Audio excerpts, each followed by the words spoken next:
Let's review what inverse functions are. We did this a few weeks ago. So inverse functions. What do we know about inverses?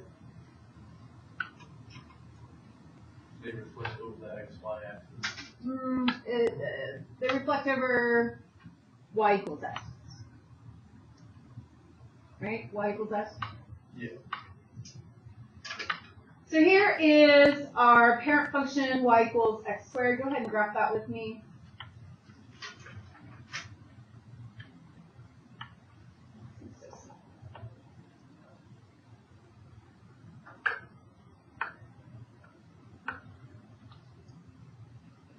And the question is, does this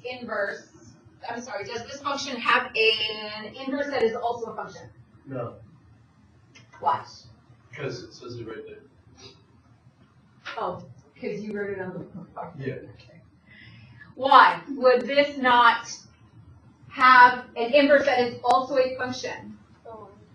Yeah, that line test. So if I draw a horizontal line test through this one, that means when I inverse it, it's not going to pass the vertical line test. So it would not be a function. We did these before. When we did them in chapter 1, we said instead of just y equals x squared, we said y equals x squared, and then we put a domain restriction.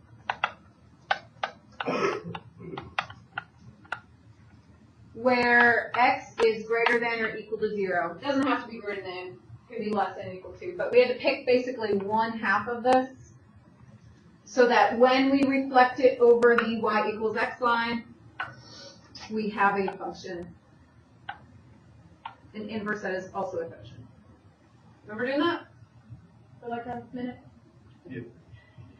So that gets us started with what we're doing today because we're talking about inverse trig functions.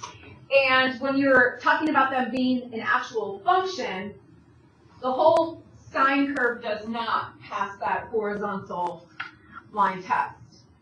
So in order to have an inverse that is also a function, we only use part of the sine graph. Now this is the way we've been graphing them, but I'm going to take it back to the unit circle. I'm going to think about sine going from here to here, that's negative pi over 2 to positive pi over 2. That's the part of the sine graph we will be using today. So we talk about there being domain restrictions. This is what sine domain restrictions are going to look like. So we're only using that part. And by the way, when we do sine and anything in these two quadrants, the y values are positive in first quadrant and they are negative in the fourth quadrant. So we have, and you know, in the second and the fourth, they just repeat the values. So we're basically using all the possible values, but just in two quadrants. So that is written down here that the inverse of sine has a restriction from negative pi over 2 to pi over 2. But then there's this thing here that says arc sine. And I don't know if any of you have seen arc sine if you took honors last year. I don't know if you guys did arc sine, but it means the exact same thing right here. It's just a different way of writing it, so people don't get confused about what that negative one means. It's just a different way of writing it. It doesn't mean the exact same thing. And what do they mean? What does sine inverse mean to do? If you use it on your calculator and you're doing second sine on your calculator, what do you find it?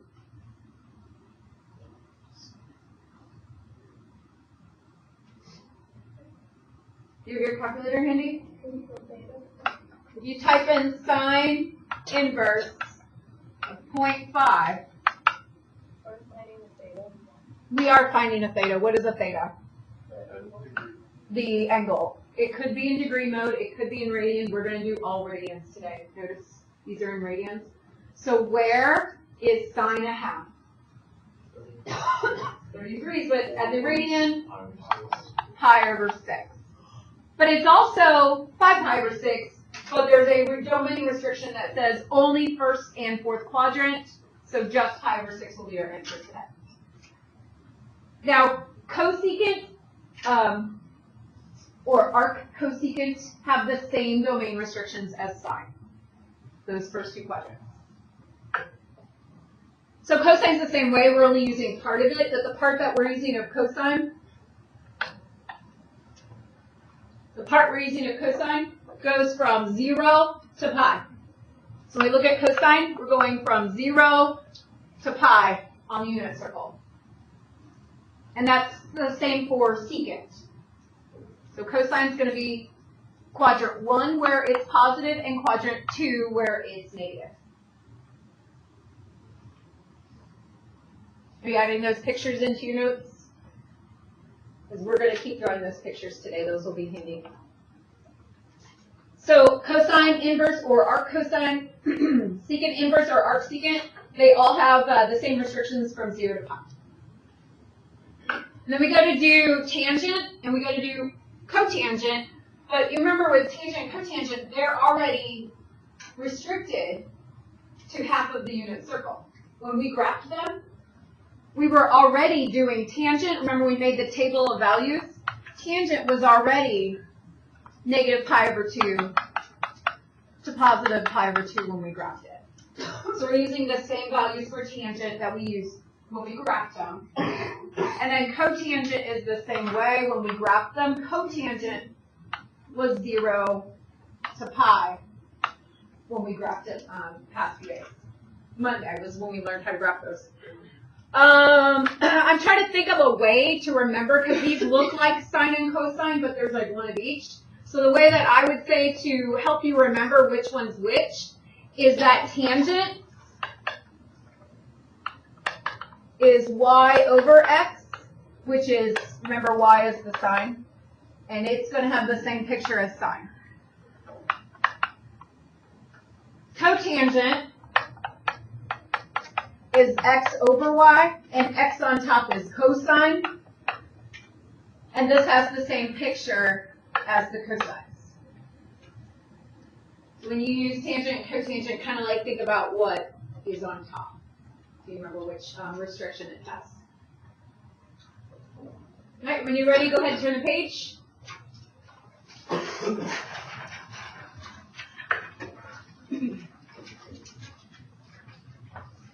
We're not actually going to graph these on the XY chart, but they are graphed for you if you're curious to see what they would look like. They are reflections over the y equals x line. You switch the x and the y, and then we have these new graphs. They do have domains and range. You can see the range would be the restrictions that we put on the domain, and then like domain for arc sine and arc cosine would be like the range normally. There's a negative 1 to positive 1. Okay. So examples, we're going to find the exact value without a calculator. Sine inverse of a half. That means, sine inverse means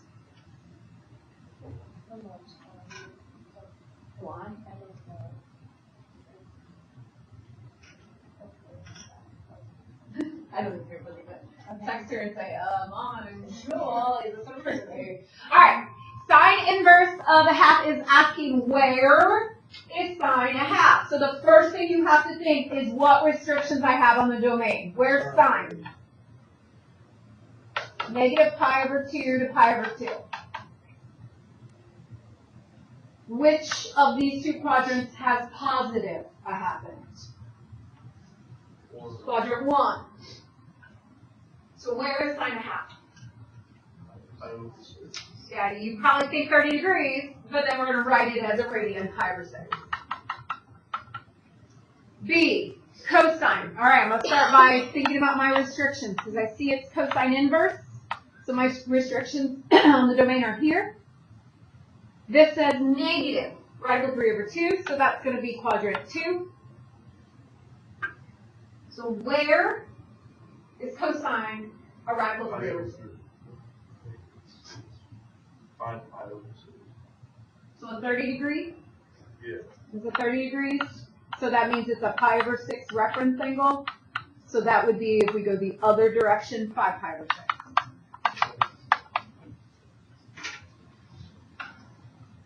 Tan, question? No. Because I'm finding the angle. the cosine itself was negative, which put me in the second quadrant. But if I'm going from 0 to pi, I'm going to be positive. Tangent inverse is -1. So I'm going to think about tangent, and tangent is y over x, so tangent has the same domain restrictions as the y's as the sines. And tangent is -1, so that's going to put me in the fourth quadrant. So where is tangent -1? Like what reference angles? Was there the pi over 4's reference angle? So for tangent, what angle would this actually be? As a radius. Okay, but the restriction for tangent is -pi over 2 to pi over 2. So all your answers were fine, except it can't be 7 pi over 4. It has to be -pi over 4. That's like the hardest part, is just thinking about it as a negative angle if it's a sine or a tangent because of the domain restriction. And remember when we were doing that second sine and you like typed in a horrible decimal on your calculator, it gave you a negative angle and you had to like take it and make it a positive angle? Yeah, it gives you a negative angle because of these restrictions. It says to go to -pi over 4 from there. All right, last one from this section, secant inverse, radical 2. So I'm going to think, well, secant's the same as cosine. That's going to be this domain restriction. Radical 2 is positive. That's going to put me in the first quadrant. Then I need to know, where is secant radical 2? Or where is cosine radical 2 over 2? 45, which is a pi over 4. Remember I told you you had to memorize this stuff because it's coming back and it's here to stay for the rest of the semester. Okay, so now find the exact value without a calculator. This time it says arc cosine. What does that mean? It means the same thing as cosine inverse. We're doing the exact same thing, it's just written in a different format. So where is cosine -1? Here's our restrictions for cosine. Where can cosine possibly be -1? Top left. Top 2. It's not in the quadrant. Oh, it's on. Remember, for cosine to be -1, which is like cosine is x over r. In order for cosine to be -1, it has to be like -1 over 1. So they have to be the same. This is the ordered pair here. So where? Those are always the tricky ones. Arc cosecant 2. So cosecant is the same as sine, so we're using these restrictions. Remember, they go from -pi over 2 to pi over 2. That's positive. First quadrant. Where's that one going to be? Let's see. Cosecant is the same as sine, but like reciprocating sine. So sine would be what? So where is it? It's our favorite. Over 6. You want to try 2 on your own? Yeah! See if you're understanding this?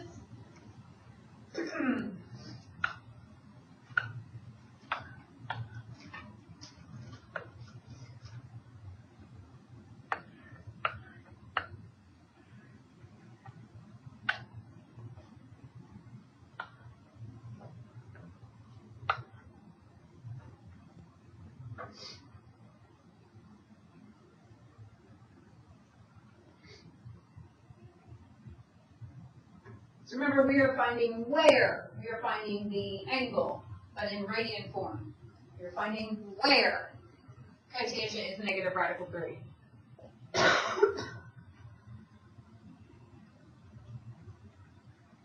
So it's negative. I know it's going to be in the second quadrant. I don't have my cotangent memorized, but I have my tangents memorized.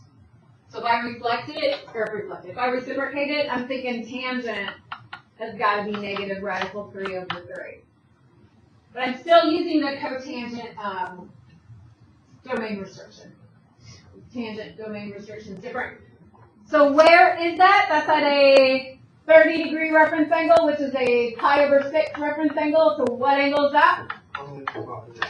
5 pi over 6. And the arc sine, that's negative, so I'm going to put it in the fourth quadrant. Sine at 30s is 1/2, so this one's got to be a 60, which is a pi over 3 reference angle. So what angle is that actually? Negative pi over 3. We're using the negatives for those. Yes, Sean? Why isn't it like this? Because it's sine. If it's arc sine.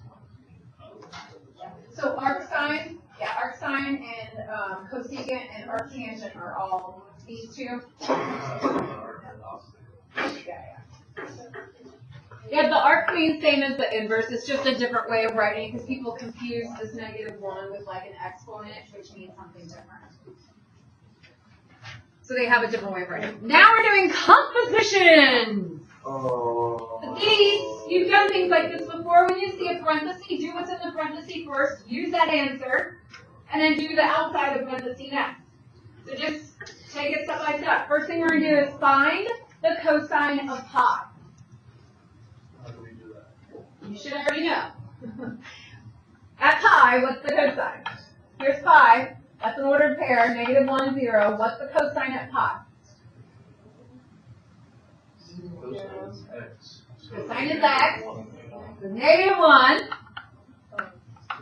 Now I'm going to bring down sine inverse, and I'm going to do sine inverse of -1. So now my question is, where is sine -1? But this is the kind where we have a restriction on it. Yep, sine. So that's the y value. So that would be at that bottom point, which is 0, -1. That bottom point is negative pi over 2. You're just doing two of these in one equation. Arc cosine of tangent 3 pi over 4. We're going to start with tangent of 3 pi over 4. We'll start there. Tangent of 3 pi over 4. Let's see. 3 pi over 4 is a pi over 4 reference. 45 reference in the second quadrant. -1. So tangent at 3 pi over 4 is -1.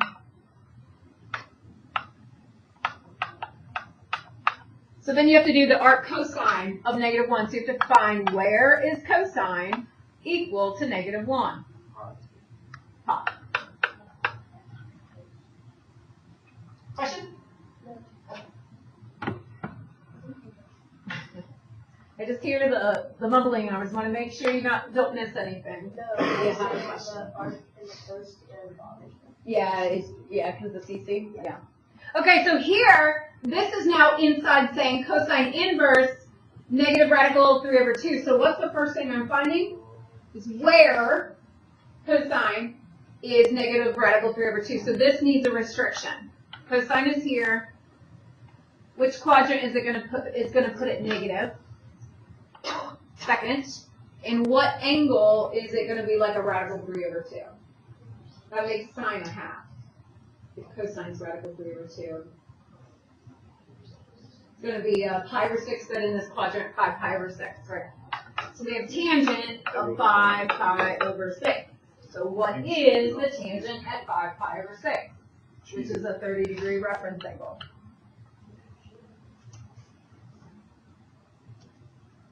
Tangent at 5 pi over 6. 30-degree reference angle. Where's tangent at 30 degrees? That memorizing thing, huh? No. That's at 45. What's tangent at 30? Radical 3 over 3. So with all the 3. What's the radical 3 over 3? Is tangent positive or negative in the second quadrant? So my answer is going to be negative. Radical 3 over 3. Okay, next one is where is cosecant equal to -2? So that one needs a restriction. Where is cosecant equal to -2? So the sine and cosecant restrictions are first and fourth. So for it to be -2, it's got to be in the fourth. And I don't really have my cosecants memorized, but I know sine would be 1/2. So -π/6 would be this angle again. But that's not my answer. So we still need to do what's the sine of -π/6.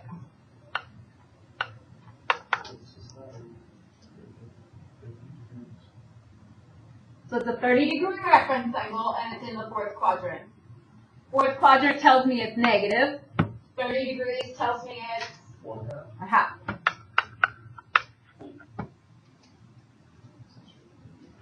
All right.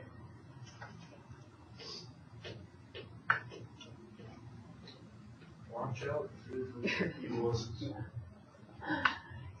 Well, these confuse people because the sine and the arc sine are next to each other, but you can't just cancel them out. You have to go through the same steps. So when you go on the inside, you need to know the sine at -3π/4. At -3π/4, that's going to be here. That's a π/4 reference. π/4 is going to be radical 2/2, but in that third quadrant, it's going to be negative. Okay, so we've got negative radical 2/2, and now we're doing the arc sine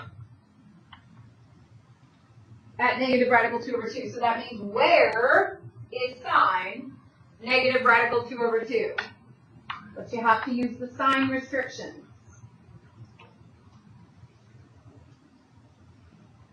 So it puts it in the fourth quadrant. Reference angle π/4. What's my answer? Negative π/4.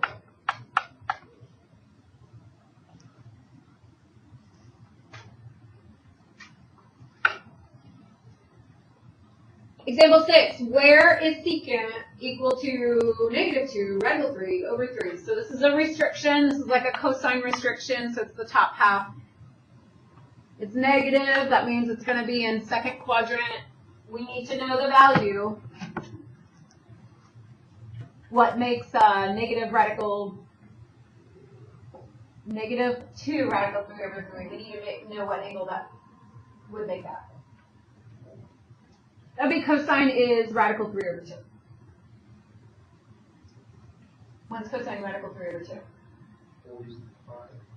Well, that's radical 2/2. 30. 30. So π/6. So the actual angle is 5π/6. And then we do secant at 5π/6. So now you just like totally change your thought, and now you just say, okay, what's the secant at 5π/6?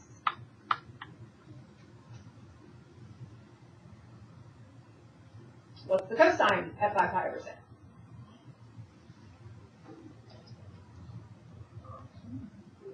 What's the sine at 5π/6? But it didn't work here. So, but it does give you the exact same answer. If that's what you're thinking. This answer is -2 radical 3/3.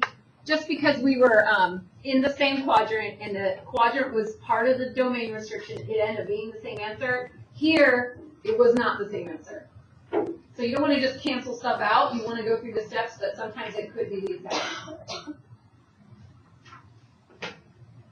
Questions? Okay, well, the last section, you don't actually even have to know what the angle is.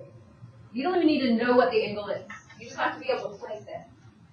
So this last section says, let's first find where sine is 3/5. So you don't actually need to find the angle in degree or radian. Let's just draw where sine is 3/5. So domain restrictions tell me that sine needs to be in which quadrant? Or quadrants, I should say. First or second, but since this is a positive 3/5, it's going to be first quadrant. And we also know that sine is y over r. Mm-hmm. So y is going to be 3, r is going to be 5.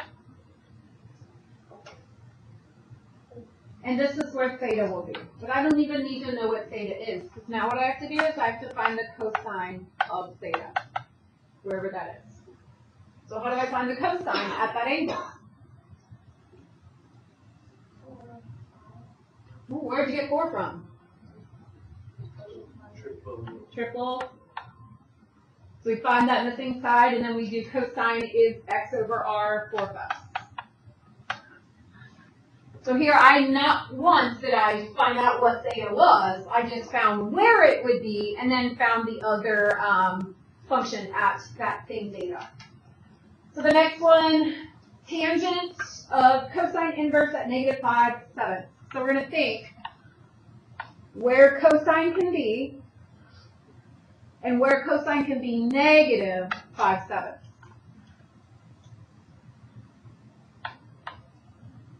It has to be the second quadrant. That's my theta. Now I need to find tangent at that same theta. So what is the formula for tangent? Whatever what? Not using opposites, using x's and y's. Y over x. So I need to find y. How am I going to find y? Is that a triple? No. So how am I going to find it? Pythagorean theorem. Here we go. 5 squared. No, not the quadratic. So we're going to do Pythagorean theorem. We're going to do a squared plus b squared, or I believe it's x squared plus y squared equals r squared. Right? Same thing. So we'll have, I guess this will be, what is this? Will be y squared equals 24. Square root both sides. We get y as the square root 24. Well, that simplifies to 2 radical 6.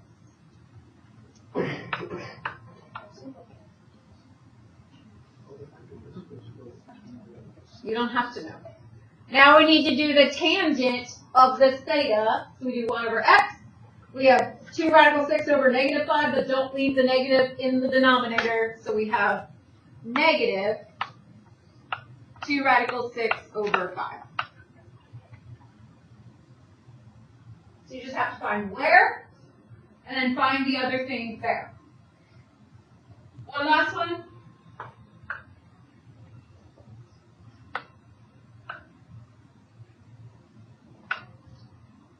We're starting with where is cotangent for? So what does cotangent do here? Cosine. Cosine. And since that's positive, I know it's going to be the first quadrant. Cotangent is x over y. So 4 means 4 over 1. So the x is going to be 4, the y is going to be 1. Is that a triple? No. Yeah? That's a good question. Because I don't know about the restrictions on this one. Cotangent? Yeah. The cotangent cotangent restrictions are the same since it's x over y. They're the same as the x cosine restrictions. They're going to be the same as the cosine restrictions. One step at a time. Please stop me if you do have questions. Okay, so you have to use Pythagorean theorem to find the radius. So we're going to do 4 squared plus 1 squared equals r squared. So 16 plus 1 is 17. So r is the square root 17.